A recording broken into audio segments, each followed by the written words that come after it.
ሰዎች ገንዘብ ስላላቸው ልባም ሴት ማግባት አይችሉ። ቆንጆ ሴት ግን ማግባት ይችላል። ቆንጆ ሴት መርጦ አለች የምትባል ከተማ ላይ ሜትር ከ86 ቁመት ያላት ሽክፍ ያለች ያለ ሂል ጫማ ሂል ያለች የምትመስል ቁመቷ መልኳ ውብ ሴት ማግባት ይችላል። ገንዘብ ያለው ሰው ቆንጆ ሴት ማግባት ይችላል። ልባም ሴት ግን ማግባት አይችልም። ገንዘብ ያለው ሰው የሚገዛት አይደለችም። ስለዚህ ቆንጆ መሆን ልባም መሆን ማለት አይደለም። እንደዚህ የተሳሳተ ነገር አስባችሁ በየቤታችሁ ተቀርቅራችሁ በመስታወት የምታዩትን ውበትና ሰው የነገራችሁን ውበት በጣም የውበት መደምደሚያ መስሏችሁ ልባም የሆናችሁ መስሏችሁ ቁጭ ያላችሁ ሰዎች እመኑኝ ይሸምቷችኋል። ሀብታሞቹ ይገዟችሁ። ሀብታም ሰው ገንዘብ ያለው ሰው ቆንጆ ሴት ማግባት ይችላል። ልባምን ሴት ግን መግዛት አይቻልም። ለምን ካላችሁ ልባም ሴት ከማን የምትሰጥናት ብያለሁ? ከእግዚአብሔር የምትሰጥናት። ሰው ገንዘብ ስላለው እግዚአብሔር መልካም ሴት እያነሳ ይሰጠው። ገንዘብ ላለው እያነሳ መልካም ሴት እግዚአብሔር የሚያድለው ስጦታው አይደለም። ለሚያምነው ባል ነው እንጂ ለሀብታም ወንድ አይደለም ይሰጣል። ለወንድም አይደለም ይሰጣል። ሌላ ቆንጆ ለሆነ ወንድ አይደለም ይሰጣል። ልባምን ሴት የሚሰጠው እግዚአብሔር ለልባም ወንድ። ልባም ወንድ ማን ነው ካልከኝ ከእግዚአብሔር ጋር የሚኖር ማለት ለመሰላችሁ። እቺ መልካም የምትባለው እቺ ቆንጆዋ ሴት እቺ ልባም የምትባለው ሴት እቺ ውብዋ ሴት በእግዚአብሔር ፊት የተሰራ ማንነት ያላት ሴት እግዚአብሔር የሰራት ማለት ነው። ራሷን በፈቃዷ ሰጥታ በእግዚአብሔር የተሰራች ማለት ነው። ፈቃዱን የተቀበለች ማለት ነው። እግዚአብሔር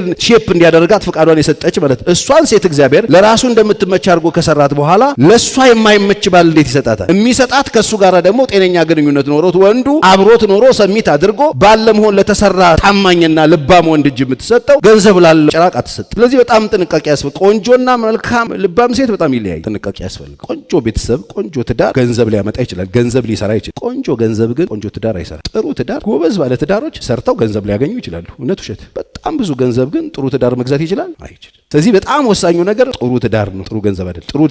ጥሩ ትዳር ካለ ሰርተ ገንዘብ ማግኘት ይችላል። ጥሩ ገንዘብ ስለያዝክ ጥሩ ትዳር አይኖርህ። አትገልብጠው ጊሩ። ጥሩ ስብዕና ጥሩ ትዳር ይሰጣል። ጥሩ ገንዘብ ጥሩ ትዳር አይሰጥም። ቆንጆ ሴት ሊሰጥ ይችላል። በደንብ ያዙል። ሰው ቆንጆ ቢለው ጫዩን ቁመና ነው አይደል? የልባም ሴት መገለጫዎች በጣም በፍጥነት ቶሎ ብዬ የተወሰኑ ፖይንቶች እነግራቸዋል። ምሳሌ 31:10 ልባምን ሴት ማን ሊያገኛት ይችላል? ጥያቄ ምልክት። ክፍለ ሀገር ተጠይቅ ያለው ማን ነው የሚያገኛት ልባምን ሴት አሉኝ። ልባምን ሴት የሚያገኛት ልባም ወንድ ነው እየመልሻል። የልባም ሴት መገለጫዋ እንደዚህ ይላል። የባሏ ልብ ይታመንባታል ምርኮም አይጎልባትም ይላል። ልባም ሴት ማለት ማናት ካላችሁ መገለጫዋ ታማኝ ናት። የባሏ ልብ ይታመንባታል ይላል። የምትታመን ናት።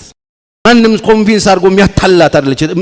ተላላ አይደለችም። ልባም ሴት ናት። አስተዋይ ናት። ባሏ በጣም በኮንፊደንስ ተማምኖ የሚኖርባት ናት። ብቻዋን የምትወስን አይደለች። እንደ ሔዋን ልባም አይደለች። ብቻዋን ሴጣን መጥቶ ሲያዋራት ባሏን ኢግኖር ገጭታ ትልቅ ዲሲሽን ወሰደች ቤቷ። እቺ ግን እንደሱ አይደለች። የባሏ ልብ የምታደርገውን ባሏ ያውቅ። ልባም ሴት ማለት ተደብቃ ከባሏ ተሰውራ ከነቢያቶች ጋር የምትሞዳሞድ አይደለች። ምክንያቱም የተሰወረ ነገር የላትም። ባሏ በጣም በኮንፊደንስ የባሏ ልብ ይታመንባታል። የልባም ሴት መገለጫ ወሬ አይደለች። አድርጋ የምትለፈልፍ አይደለች።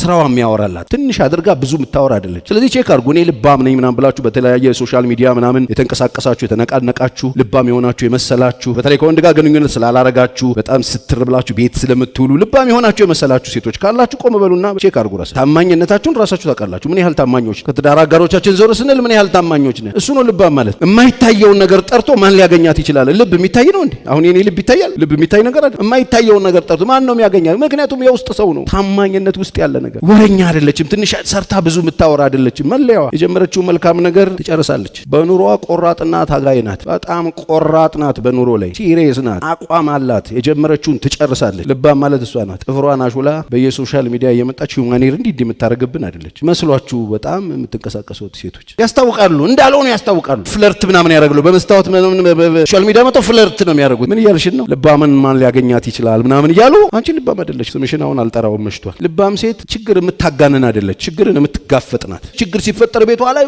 ጥሩምባ መነፋሳት ሆን ችግርን ተጋፍጣ ደቁሳ መዘረር የምትችል ናት። መከራን ማሸነፍ የምትችል ናት። በመከራ ውስጥ መቆም የምትችል ናት። ልባም ሴት ማለት ረጅም ሴት ማለት አይደለም። ልባም ሴት ማለት አፍንጫዋ ቀጥ ያለ ማለት አይደለም። ልባም ሴት ማለት ጸጉር የምትነሰንስ ማለት አይደለም። ልባም ሴት ማለት በየሶሻል ሚዲያ እየመጣች ፍለርት የምታረግ ማለት አይደለም። ትዕግስተኛ ናት። ሚስጥር ጠባቂ ናት። ልባም ሴት ማለት ትዕግስት ያላት ናት። በሆነ ባልሆነ ብው እያለች ቤት የምታፈነዳ ማለት አይደለም። ልባም ሴትነት በምርጫ የሚገኝ ነው። ከነጥበብ አይደለም። እጣ አይደለም። እጣ ዘነቡ ላይ ወጣ ምናምን ይባል አይደለም። በእጣ የሚወድቅ ነገር አይደለም። በአድሎ የሚሰጥ አይደለም። በፈቃድ ላይ በውሳኔ ላይ በምርጫ ላይ ተመሰረተ። ታማኝ መሆን ታማኝ አለመሆን፣ ንጹህ መሆን ንጹህ አለመሆን፣ ቆራጥ መሆን ቆራጥ አለመሆን፣ ታጋይ መሆን እንደገና ዝል አለመሆን፣ የተሰጠ ለቤት የሰጠ መሆንም እንደገና ደግሞ ያልተሰጠ መሆን፣ ትዕግስተኛ መሆን ትዕግስተኛ አለመሆን፣ ጨዋ መሆን ጨዋ አለመሆን፣ ሚስጥር ጠባቂ መሆን ሚስጥር አዝረክራኪ ምርጫ ነው። ይሄ የምርጫ ጉዳይ። ማን ሊያገኛት ይችላል?